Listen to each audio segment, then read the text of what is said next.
this company and team for Mandy longer than I have, to be honest. But Mandy doesn't just understand this company; she understands this profession. She runs a Monday. I mean, you must do 3 back-to-backs then, hey Mandy? You come straight off your call onto our weekly roundup, straight onto this call. But Mandy, her goal is to uplift, empower, and develop people. That really is her heart song. And so it's awesome when Mandy puts up her hand to run a training like tonight. So Mandy, thanks so much for taking time to prepare for this and taking time out tonight to take us through this. The evening and the screen is yours. We look forward to learning from you. Okay, thanks, Bruce. Thanks that I'm able to be here with one of our top leaders in our cryptocurrency arena. And I'm sure that Bruce also has a lot to complement whatever it is that I have to share. So I'm going to get going because it's been quite a long video that we had a look at, talking about how we use Facebook as a way of getting prospects and duplicating, but doing this more as not as something we dip in and out of, but we create it as a long-term vision and a lifetime strategy. And we also create it in a way that is duplicatable, that we can really share with the people in our team.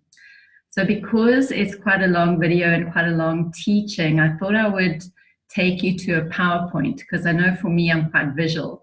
So if I can see points written down, it keeps my attention. So I'm going to share the screen with you and take you to the PowerPoint, and I'm going to talk you through from there.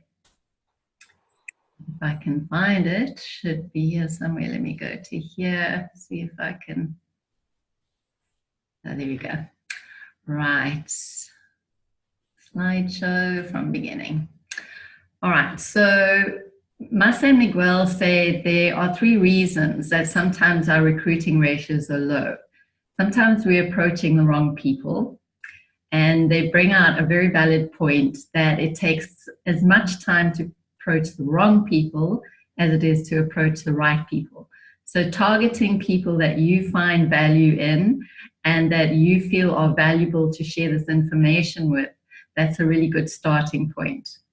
And they say another reason why there are low recruiting ratios is that not enough relationship is built. So often we are really excited about what we have to share with other people. Sometimes we're very desperate to whatever it is we want to sell to other people, and we don't take time to build enough relationship. So, and again, they bring it back to this is a long-term process. So we're looking to make friends long-term. When we first meet them, they might not be at all interested in what it is that we're doing. But as we continue the friendship, somewhere down the line, the penny might drop and they might think, you know what, that's exactly what I need in my life. So build a long-term relationship. And then don't focus so much on them and all the specifics about them. Obviously, those are important. But while you're building that relationship, focus on their dreams. What is it that they really value? What is it that they really want to make happen in their lives? Because that's where we need to be adding the value by what we have to offer. So in looking at who are the right people, a good place to start is, rather than chasing after anyone, ask, who do I want to relate to? Who do I want to have on my team? Because obviously the type of people Bruce would want to have on his team, or Jill or Janine, might be very different to the type of people I want to have on my team. Because I relate maybe better to women, whereas Bruce might relate better to business people. So think about who it is that you're going to relate to best as your most authentic self, and who is it that you really want to be enjoying this journey with. Some of the ideas you might look at in terms of formulating who is your target market, or who are the people that you really want to relate to. You might want to ask things like age, location, family, language. So for example, let me give me my own example. I am a sort of post empty nest syndrome person. In other words, I don't have children and grandchildren at home. I have a lot more sort of free time, a lot more time to live out my vision, to pursue my dreams. So maybe I'm looking for the same kind of woman in the same kind of position. And with Jill's permission, if I can use her as an example, Jill is a single mom and she works hangover hard. So Jill might be looking for people who she can really relate to, who are in a similar boat. They working hard. They really wish they could have more time with their children. They wish they had a choice about how hard to work. So think about who it is that is your target market. Who is it that you really want to relate to? And then in the process of doing that, think also about your passions. What are your passions? What are your hobbies? What are your books? What are your interests? Because when you start talking to somebody, you're going to have nothing to say, or find it very hard to have something to say if you don't have some shared common ground about what it is you want to talk about. And then in terms of ambitions, some of the questions that I kind of ask when I'm looking at who is it that I would like to have in my team, I ask things like, what kind of mindset do they have? Do they like security or do they like freedom? Because if they like security, then maybe a job is something that they really want to be invested in. They're not open-minded enough or entrepreneurial enough. They don't want the freedom to be able to make something that's very personally crafted. You might look for people who are into personal development, into the same kind of profession as you. So all of these kinds of questions are helping you to find who it is you want to relate to when you eventually get onto Facebook and decide where to aim in terms of finding those valuable people. So Marcel and Miguel say, let's take one step back. Before we even get going with Facebook, let's start with ourselves. So what is your niche? What is your brand? You know, how would you want to brand yourself? So all of us might have one thing in common, is that we're with Lifestyle Galaxy, but we're not going to plant Lifestyle Galaxy and our company video all over Facebook. What we need to be saying is, because people will buy from those that they know and trust and who really get them. So, you know, there's that well-known quote by Zig Ziglar, you know, people don't want to know how much you know until they know how much you care. So you need to brand your authentic self. For each of us, we've joined Lifestyle Galaxy for a different reason. And what we need to punt is, what is that reason for us? Because that's what's going to come across authentically. Brendan shared last week how in his testimony, what this has done for him, he's been able to set up academic funds for his son. For me, it's been an amazing way to possibly buy air flights for my children and my grandchildren to be able to come on holiday with us in France, or pay off bonds. Again, sorry, Jill, to use you as an example. I'm sure you're okay with this. You know, for Jill, it's about a future of you know, having more time with their children and to work less. So each one of us are on here for a different reason. So brand yourself accordingly, and then start to be an expert in what you're passionate about. So I think Bruce is a really good example of that. He's passionate about cryptocurrencies. He takes time to really get to know what's going on in the crypto world every week. We're privileged to hear that, but become an expert at what it is that you do.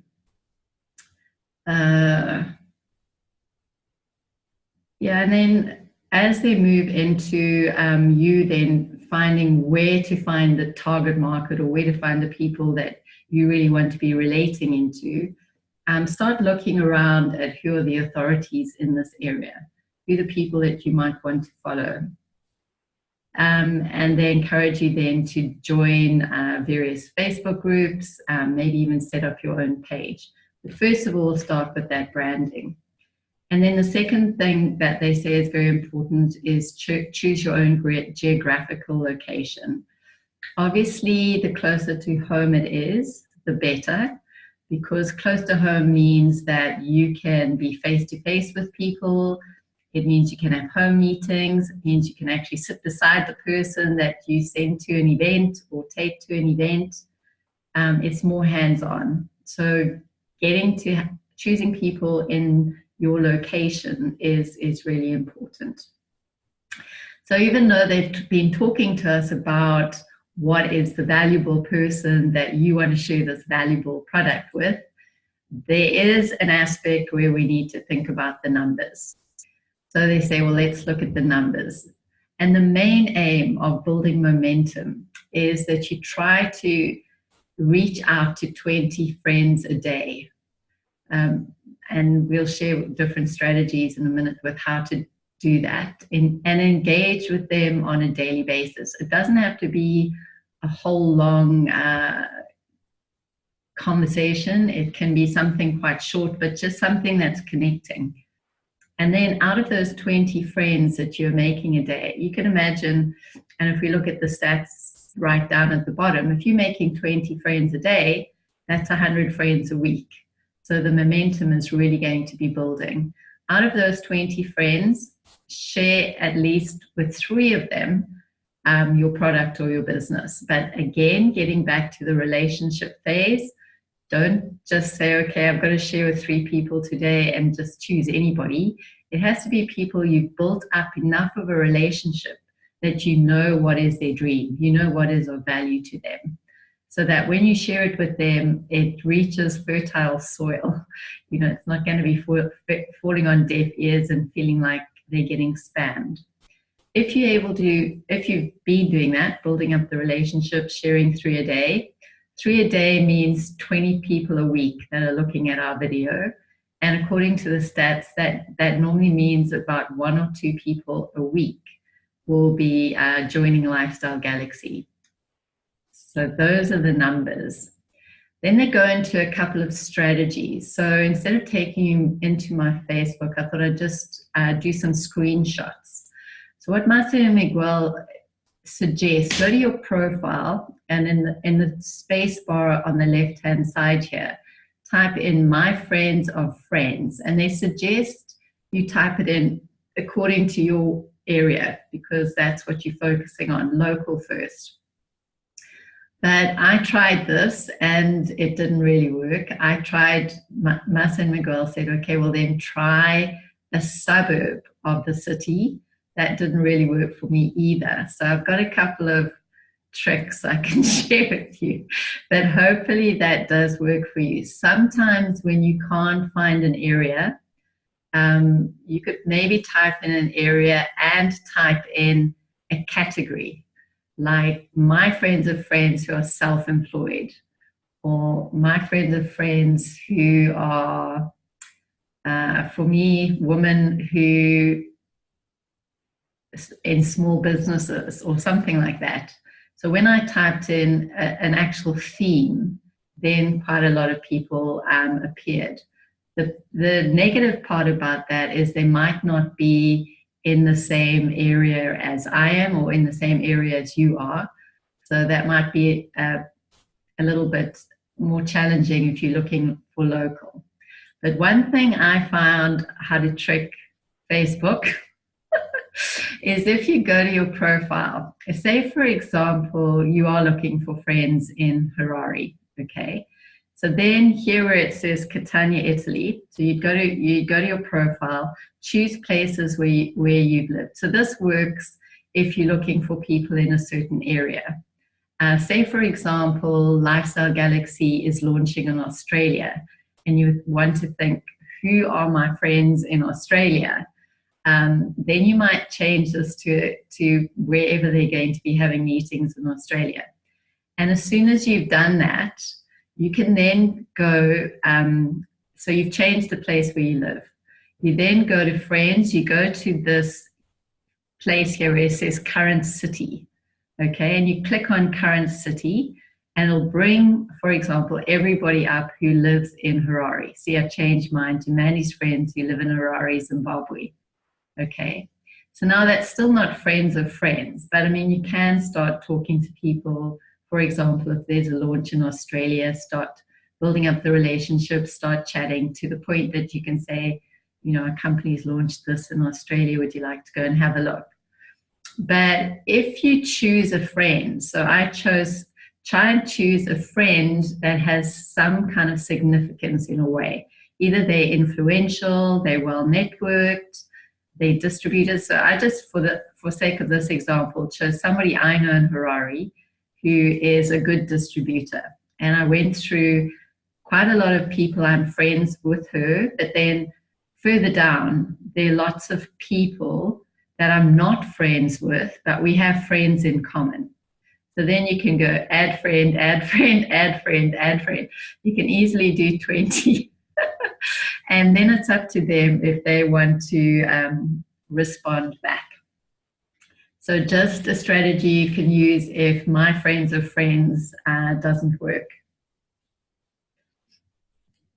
Okay, so then we're going on to, well, what do you actually do now that you also get friends? So they say, important to create 2 posts a day. Now that sounds quite challenging if you don't know what to write, but the posts don't necessarily have to be about cryptocurrency.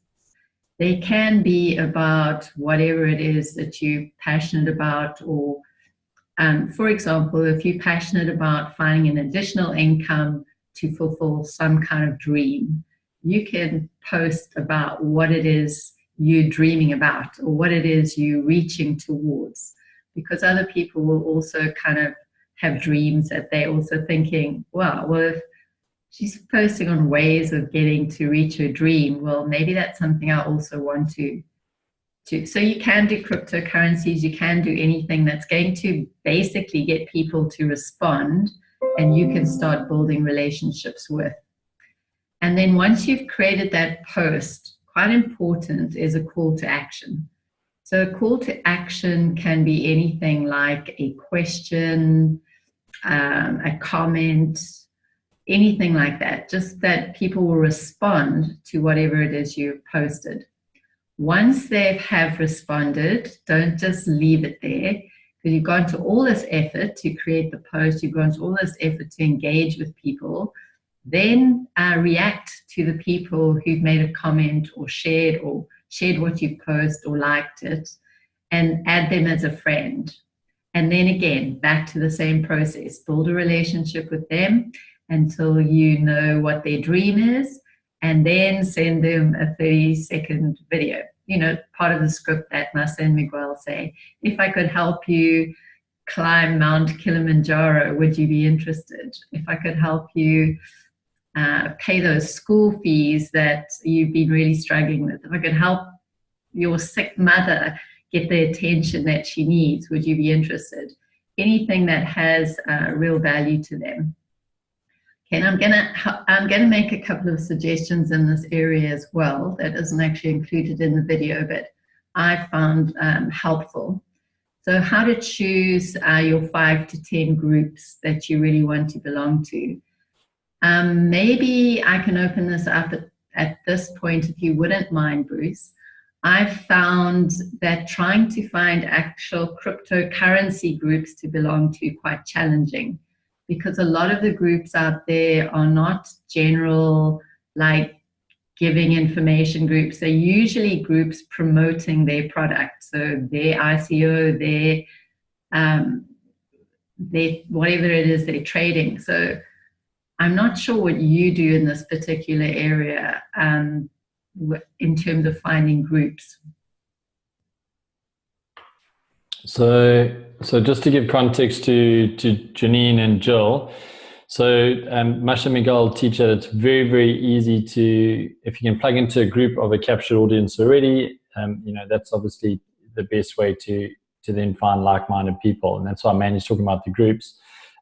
So Mandy, what I've been doing is I've been plugging into groups like Billionaires Under Construction, Young Entrepreneurs, just big groups of people within South Africa who've put together mentorship groups where really if you go and read through the posts, it's like inspirational posts, it's guys sharing what's happening in their businesses.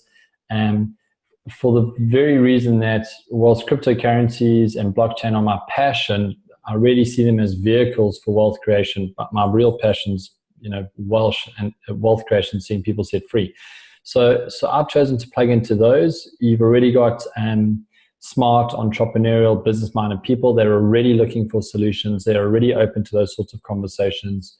And if you apply what Masha and Miguel teach and you build relationship, then very quickly the right conversations are being had. Those same groups, however, are also being joined by a whole lot of amateurs who tend to just spam their stuff all over it.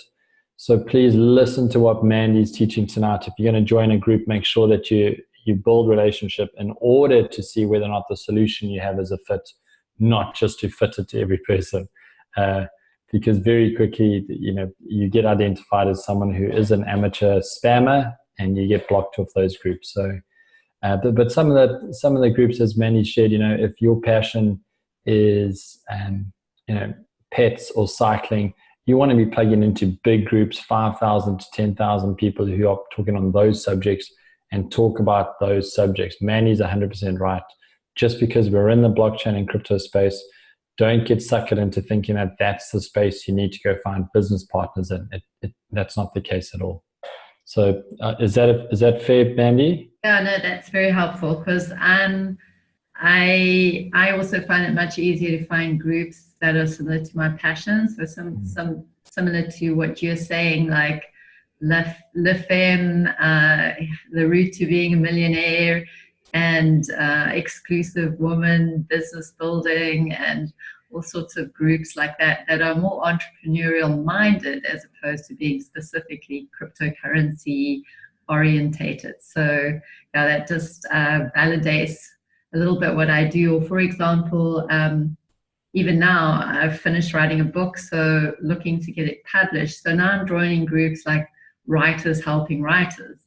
But at the same time, writers also need an income for when they're not getting published or when they're not writing a book. So you've got to kind of come at it sideways as opposed to you have to be in a cryptocurrency group. So thanks for that, Bruce. So one of the tools that I found useful actually in finding the right kind of groups is if you go into ad managers, which is on the right-hand side of your profile, you just click it. It's usually useful if you've made an ad before, but you can just do a temporary ad or a pretend ad just to be able to get access to this tool. So you go to ad managers, and then you get 3 little buttons on the side, and you click them, and you get to audience insights. Now, what you can fill in here is very helpful. So, for example, you might want to choose people in the United States, or you can choose the country here, the age of people here, and then interests. So I think for interests, I just put in here, you can see self-employed. So you click on that, and Facebook's very helpful. They bring up a whole profile on the right here with page likes. Now, if you carry on, you scroll down. So this is the top part of the page I'm showing you.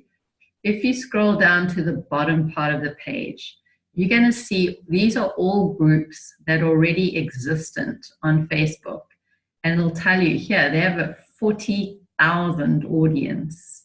And it tells, 1.7. So this tells you the number of people in these groups. So you can see, okay, wow, that's quite a big group. I think that one would be very useful to become a part of. But the things that you need to look out for is not only the size of the group, but as Masa and Miguel point out, how many posts are they putting in the group per day? And how much interaction is there? Are people just posting and everybody's ignoring it? Or is there people liking and commenting? So you want to get into those groups where there's a lot of, at least some posts every day or some posts a week, and where there's a lot of engagement happening, because then that is an active community where you can also start to engage and build relationships. So that's about getting involved with groups. So now they move on to, well, what is it that you post? They don't give a lot of detail, just some sketchy outline. So the sketchy outline is, okay, an introduction. I would like to add, what is very useful is to add a very catching title. Because when you have a very catching title, it really draws people's attention. Something of intrigue, something that creates curiosity. And I know somebody said to me once, and I've tried it, it actually works quite well, but it's up to you whether you want to do this or not. Try writing the same title 20 times before you add it to the top of your post. So that you can, because you're making the effort to get it, you want people to read it. So a catching title, a brief introduction, and then make sure you've got 3 to 5 points of value. So you've chosen your target market, you know what it is that they like, what are their interests. So now you're going to add value to their lives by giving some information on whatever it is they're interested. So if you, for example, for me recently choosing something about writing, well, now I've got to add some value as to what I've discovered about a new publisher or a different way of writing to engage a publisher, something of value. And then again, very, very important is the call to action, because it's no use going to all of this work and you don't create a call to action so that people can respond, because you want to be engaging with the people who respond to what it is of value that you've added. And Masa Miguel, Masa's very good at saying how to respond. Like, you know, so glad that you have some of the same interests as me. Can't wait to have further chats, etc. So that's kind of what a post looks like. If you have no idea what to post, you have Google. You can get anything you want from Google. Just search Google. And if you want to look for 5 points of value about how to take care of your cat, or 5 points of value about how to write a good novel, or 5 points of value about how to get wealthy, you'll find it on Google. Just find something and try and write it. So 1 long post a day is the recommendation. And then again, Facebook Live. It's quite challenging to go Facebook Live for many of us. So that's why most of us don't do it. But when you do it, it does draw attention. And it's something that you shouldn't give up on. If you've tried it and you haven't had much attention, it's fine. Try it again and try it again. As you say, practice kind of makes it better and better and better. But while you are on that Facebook Live, before you actually go on the Facebook Live, be very clear about your 3 to 5 points of value that you are going to offer. So once you've got that down, be very clear, be very succinct, don't make it long, not more than a few minutes. And if you can, while you're giving those points of value, get people to be engaging all the time. Who agrees on this? Put a 1. Who's had this kind of situation? Put a 2. Anybody want to make a comment about what's happened to them when they did this? You know, try and get them to engage with you as you are talking. And again, then the same process, those people who've responded, don't wait ages and ages. Try and follow up with them almost immediately, especially within the first hour.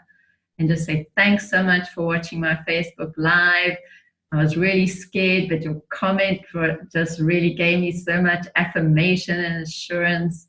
And ask them a question so that you can continue building that relationship.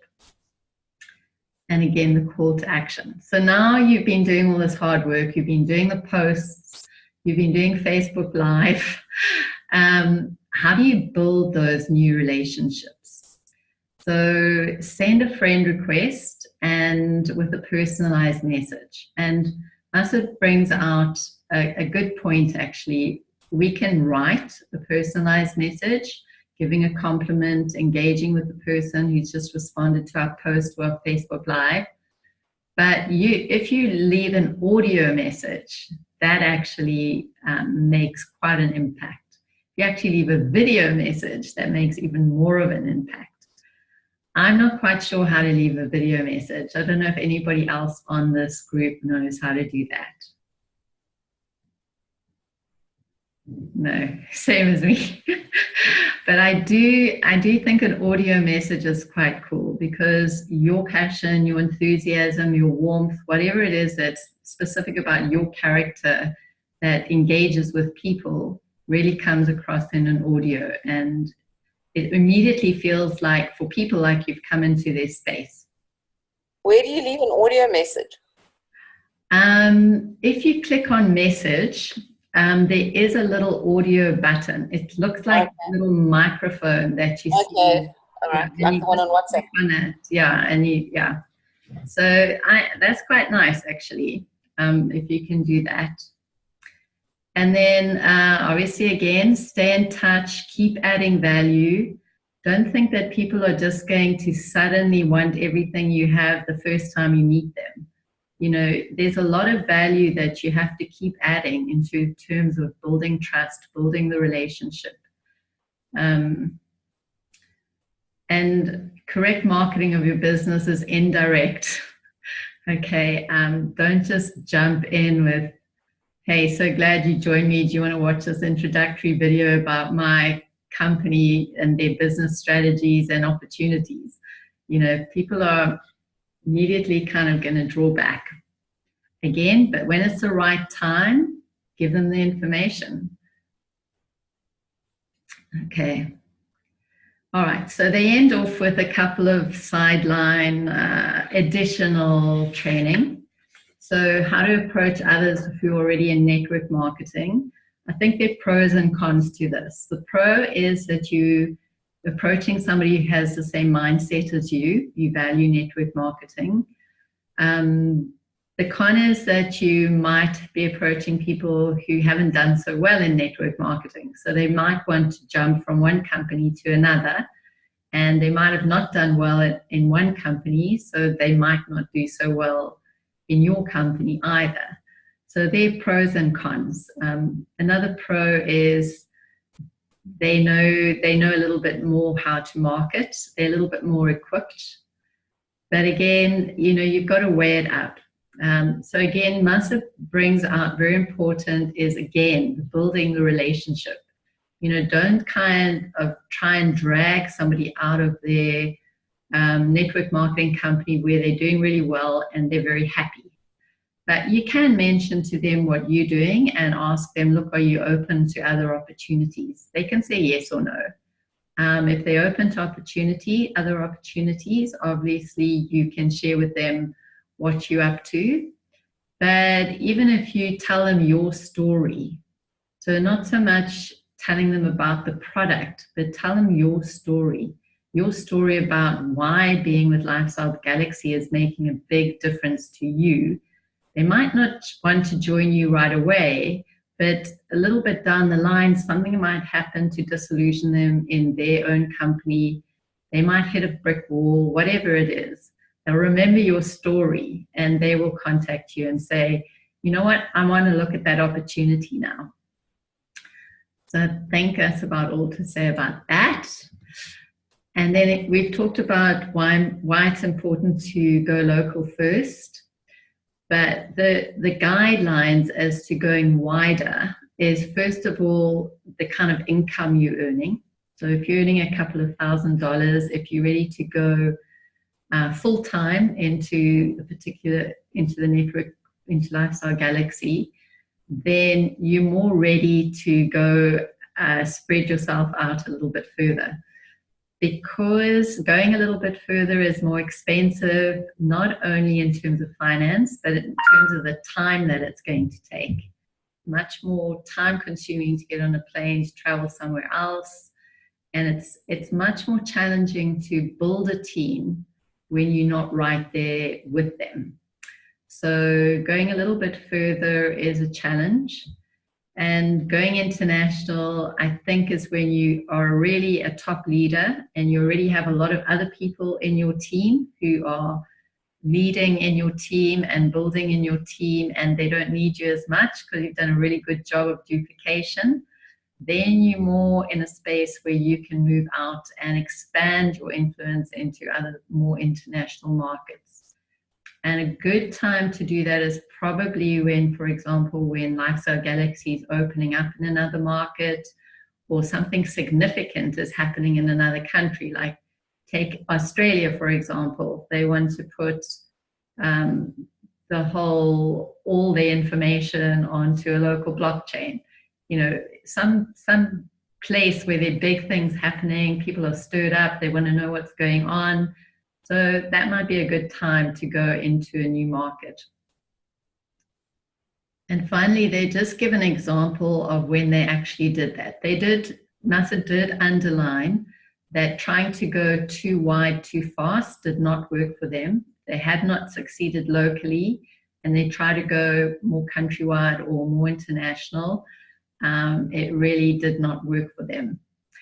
But after many years of being leaders, developing their teams and having leaders in place themselves, they did try going internationally into completely new areas. Again, going into a new area is very challenging, requires a lot of time and a lot of energy. So unless you're in a position financially, time-wise, strong teams locally to do that, it's not advisable. So they just talked about how they did that. So initially, they started beforehand. They made a lot of preparation before they actually went to the city, I think Taipei in Taiwan. They sent 200 messages to people in Taiwan. They also worked very much through their own teams. And they said to their teams, who do you know in Taipei? You know, so obviously if someone in your team has an uncle in Taipei, or a sister or a brother or a cousin or an aunt, you've already got the relationship there. So that's a big step forward. It's not a complete cold market call. So work through the people in your team when you're making new contacts, if they do have contacts in the place you're targeting. They got around 20 friend requests that confirmed and started to interact with them. But again, you see this is still before they actually arrived in Taipei. And then they got on those people who responded to them, they got on the phone and said, look, are you open to look at a new opportunity? And only then did they go over to Taipei, met with 9 people in 48 hours, recruited 4, and started getting them set up in a way that they could then duplicate with their teams. So that was the example that they left us with, but they did say this comes after 10 years of experience. So that's also important. So I'm going to stop sharing the PowerPoint now and open it up for any questions, any discussions, any advice. Hi, Mandy. Hi, Jill. Some of the groups that I belong to, I'm just thinking of ballet and also books and writers, those kind of groups. They've got all these rules about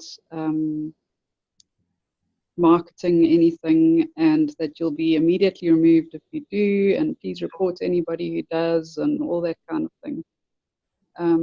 So how do you get around that, particularly if it's a group, you know, because there are groups that I belong to that I wouldn't like to be banned from, but I enjoy. Sure. No, I think that's a good point. I think without having to actually put, you know, I'm a part, some groups you can, they actually encourage you to share your business. But in something like that, you would need to just respond to, say somebody put in, I need 10 pairs of ballet shoes to do a new performance for poor children or something like that. Then on that actual post, you can respond to the person and say, wow, I think you have a really great heart. And you can start just engaging in the relationship with the person without actually even having to post something yourself. And then as the relationship builds up, you can maybe say, well, look, you know, I know another way of funding ballet shoes. It's a good example because they are expensive. Oh, are they? I wouldn't know at this point in my life. Okay, so yeah, just something like that. Okay, so kind of, yeah, go a bit deeper where you really would not engage with the group so much. You'd find individuals. Sure.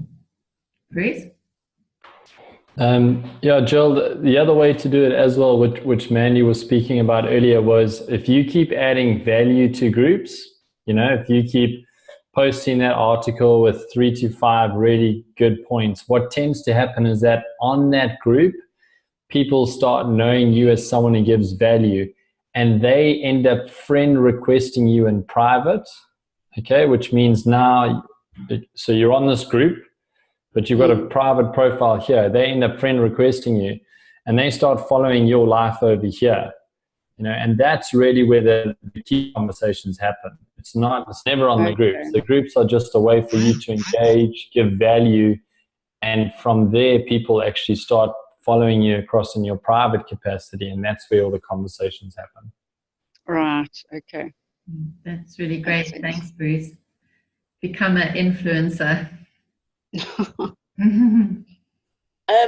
Okay, I've got a few questions. The first one is, this all seems to be happening on your personal page. So this is on a personal Facebook page, not on a business page. Is that right? Sure. Yeah, no, that's a good question because I didn't really cover that. I've got 2 profiles. I did it by mistake, but it's actually been very helpful long term. And I've got 2 cryptocurrency pages. I think one I've called "Will Cryptocurrencies Be Indispensable as the Internet?" That was before I kind of heard Bruce speaking about this new technology is going to overtake the internet. But that was the first label. And the other one was "When your finances don't match your dreams, try cryptocurrencies." So you can set up a Facebook page and post there and be a little bit more direct. So that is also, I find it easier not to post cryptocurrency stuff on my profile, my personal profile, but I know that Bruce does that very successfully. So I don't know, maybe you could say something, Bruce, about your profile compared to a specific crypto page. Yeah, so very simply, I see Facebook as a massive room, just a huge, huge room, big social gathering. And where we get to be authentic is in that room. And so, I use Facebook to share what I'm doing in my business, but I also use Facebook to share what I'm doing in my life. And so people then can decide, especially in our profession, whether or not they want to partner with Bruce, the person who happens to do that business. So that's why I've chosen to go that route. I know that with pages, you can obviously have so many more followers, and in a numbers game, that seems to make sense. But I circumnavigate that problem by actually working mainly through LinkedIn, which has much, much higher numbers than Facebook, from how many people you can follow and you can be followed by.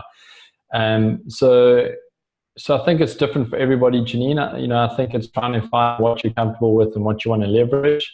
I tend to be a little lazier and want to use as little platforms as possible for the highest effect. And so I've just focused on LinkedIn and Facebook. And Facebook is a mix of my life, my passions, and my business. And LinkedIn is business, and that's it. That's kind of the choice that I've made. But it is different for every person, and the people who figure out how best to leverage a platform are the people who succeed. So those people who figured out how best to leverage the business page succeed on the business page. Just the person who figures out how best to leverage the personal page, wins on the personal page. It really depends on what you're comfortable with and what you're best at leveraging. Okay, cool, thanks. And then the other thing I want to do, kind of confirm, this is obviously when you're talking to a cold market, what we've gone through now. This is people you don't know at all. Yeah, I would say it's like cold market that becomes warm market. Okay.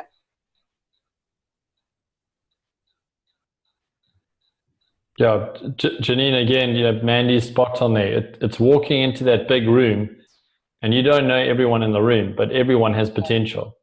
Yeah. And that's the job at the end of the day. Everything that's been trained on tonight has been around, you don't lead with business, you lead with relationship, and that cold market becomes warm over time. So yeah, absolutely, it's cold market, but think of it as a giant room. You're meeting people for the first time. Some you partner with and some you won't, and that's normal. That's normal in life.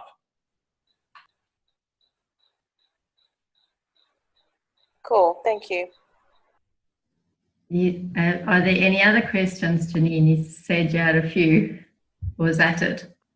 No, that's pretty much it. Yeah, it was just interesting because I have a personal page and a business page for my other business. So it was just interesting to see. But I hear you. I think it's about who you are as a brand that people are going to be attracted to. And what is it that you stand for? Sure. In whatever way you're communicating. It's just, yeah, it's interesting because I think there's success in both. Sure. Now, I just wanted to highlight as well the point that Bruce made in the chat, that when we're writing in our Facebook search bar, friends of friends, he found that if you say friends of friends who like Harari, sometimes brings up the algorithm that will get you more people who are linked to Harari in some way or another. So thanks for that, Bruce.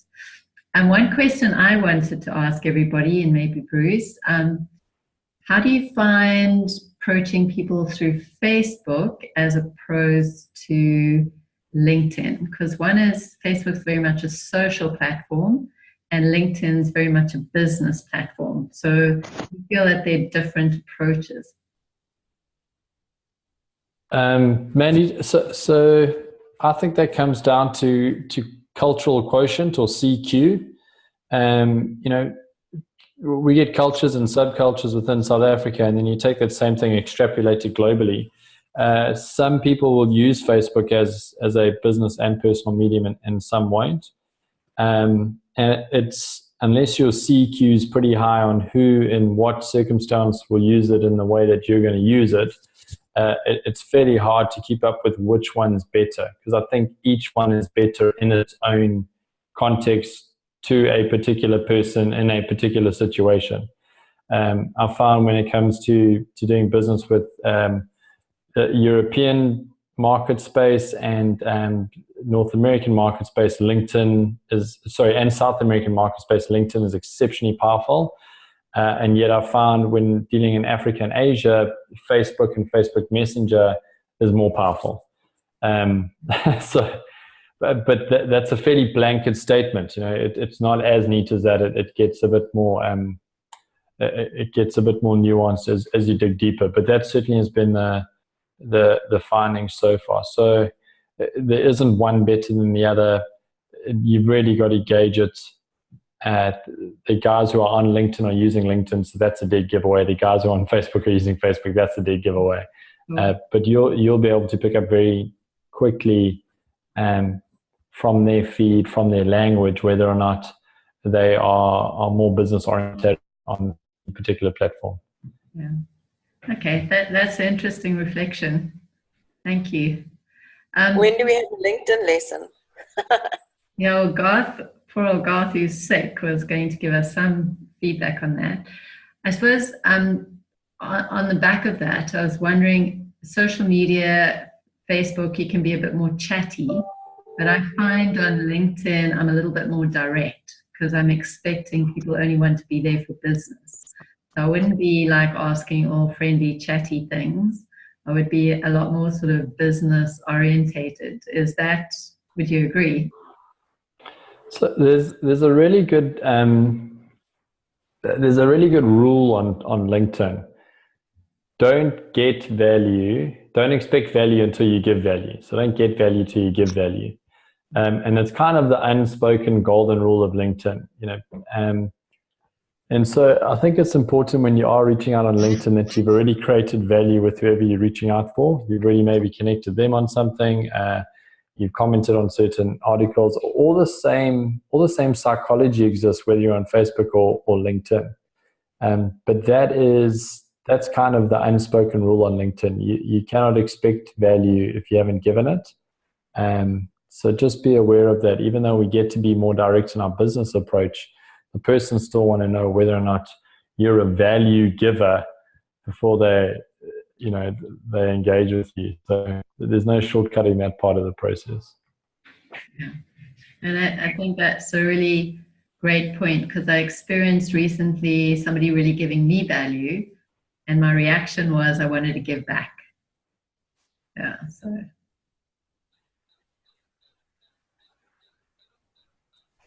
Mandy, a question. So you and I we connected on Facebook over your dolphin meditation, my interest in dolphins and swimming with them and all of that. Was that actually a way of recruiting people for this, or was that a completely separate thing? No, totally separate thing. But obviously, as we engaged on that level, and I got to understand what your needs and your dreams were a little bit more, then I knew that this was a way in which you could meet those dreams and those values. So I think that's the short answer. Yeah. Okay. So Mandy, we're going on 9:30 here. I was going to say that. I just wanted to say that was an incredible teaching. The PowerPoint presentation on what Mas and Miguel covered was awesome. It's such clarity. Thank you so much. And I'm very glad that we've recorded this. Yeah, this is going to be such value for our team. So thank you very much, Mandy. That was awesome. We're too small a group, I think, to decide on who's going to do next week. So maybe we'll pop that onto our group and see who wants to cover next week's training. But Mandy, again, thank you. That was brilliant. Oh, thank you, Bruce. That means a lot coming from you. Okay, and thanks Phil for being here, and thanks for all the good questions. So thank you, are you going to end the meeting, Bruce? Thank you, Bruce. I'll end the meeting from my side, and Mandy, please put that recording link onto that WhatsApp group of ours. That'll be awesome. I'll do that now. I'll stop